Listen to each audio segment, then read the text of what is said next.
Hi guys, today this is the book. You could say Think and Grow Rich. It is going to be a review about this book.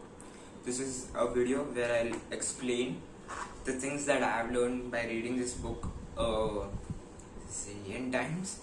I've read it for more than 5 to 6 times until now.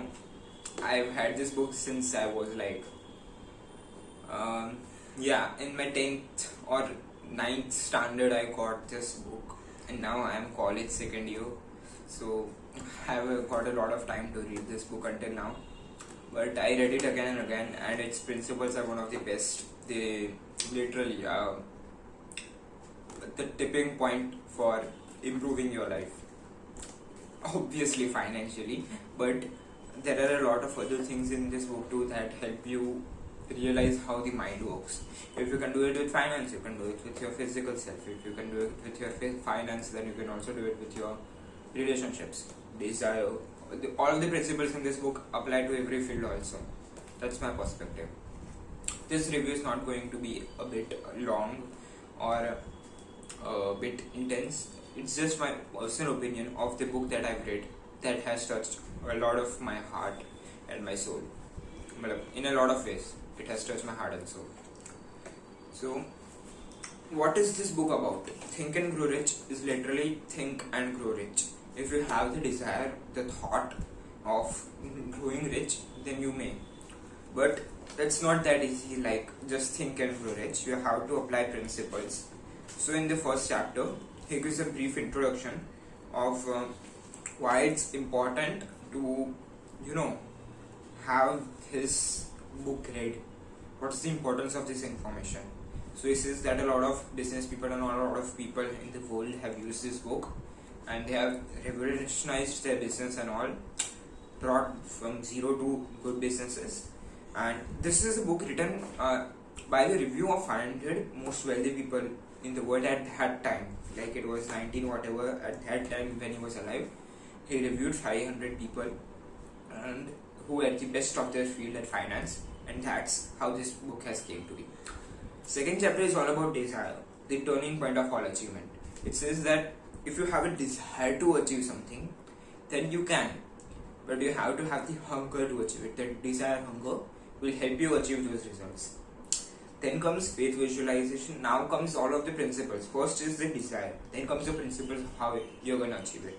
It tells about faith, visualization, and belief in attainment of desire. Like if you visualize something, you get into it your mind correctly. For example, you got a new car, or maybe for ladies you got a new dress.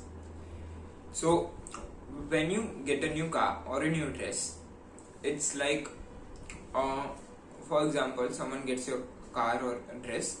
You had never realized that car in your mind before, but now as you have visualized it, it's important in your mind. You see it everywhere.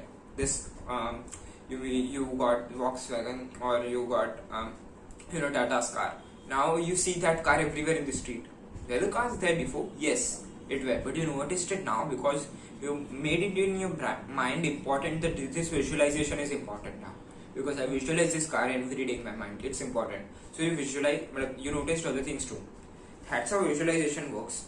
It's like you visualize something and your mind automatically gives you answers to how you're going to achieve it. If you visualize this, then your mind is automatically going to find ways to, if you have the desire and the visualization, then you will find ways to get it. That's what the most of the motivational speakers these days say, that if you have a desire and visualization, then you're going to get it. Then comes auto suggestion. This test said that if you have a visualization and desire, then your brain is going to find ways. That's auto suggestion. Then comes specialized knowledge and imagination workshop. Like you have to have specialized knowledge in any field. If you want success, then you have to study success. If you want health, then you have to study health before getting there. That's the only way to get there. So specialized knowledge. Then comes organized planning, decisions, persistence, power of mastermind, like how to get a good mind. Then subconscious mind, brain, sixth sense, how to outwit the 6 ghosts of fear. So first he tells you how the desire works, how to have faith and desire. Then he teaches the turning principles, visualization, the turning principles.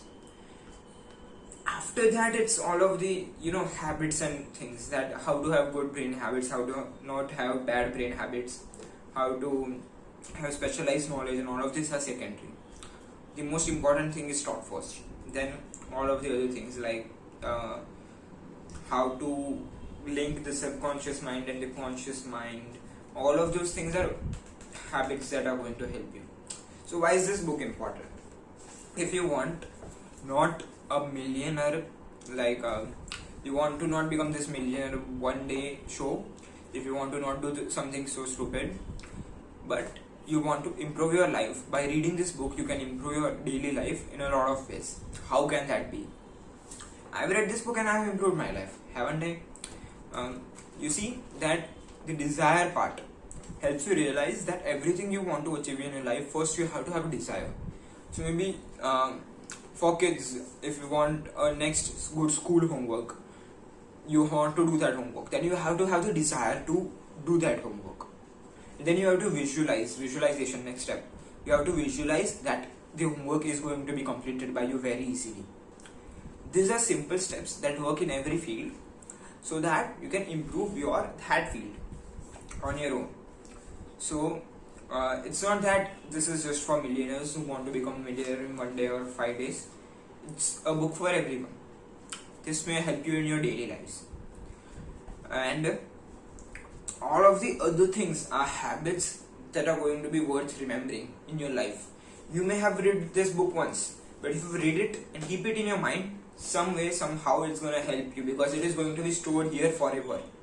It is going to be stored in your subconscious mind, this back mind, forever. You have two minds, the conscious mind and the subconscious mind. I don't know the perfect part or where they are, but you get it, right? Conscious and subconscious. Your conscious mind are your current thoughts, and your subconscious mind are your thoughts that you have thought until now in all of these years. They are the thoughts of your past. So once you have a good thought in your conscious mind, it gets stored in your subconscious mind, and it's going to help you. You can't direct your heartbeat, you can't direct your internal organs.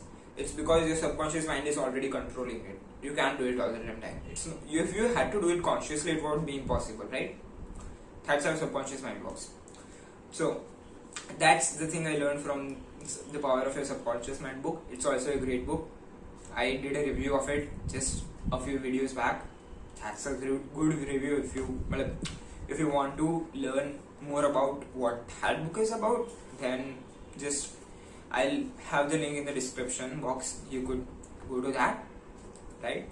So now about this book, the things and the habits that they have taught here, it's worth remembering, so that you may have a positive advantage in your life if you have learned these things.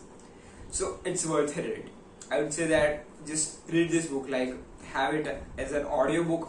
You could go to the school and just listen to this while you are from bus to school, or you could come back and listen to this. You could listen to this while maybe working out or so. So basically, do read this book. It's gonna help you a lot. So it's gonna improve your daily lives. It's worth a read. Think and Grow Rich. It's worth a read. Okay? Do read this book. Thank you.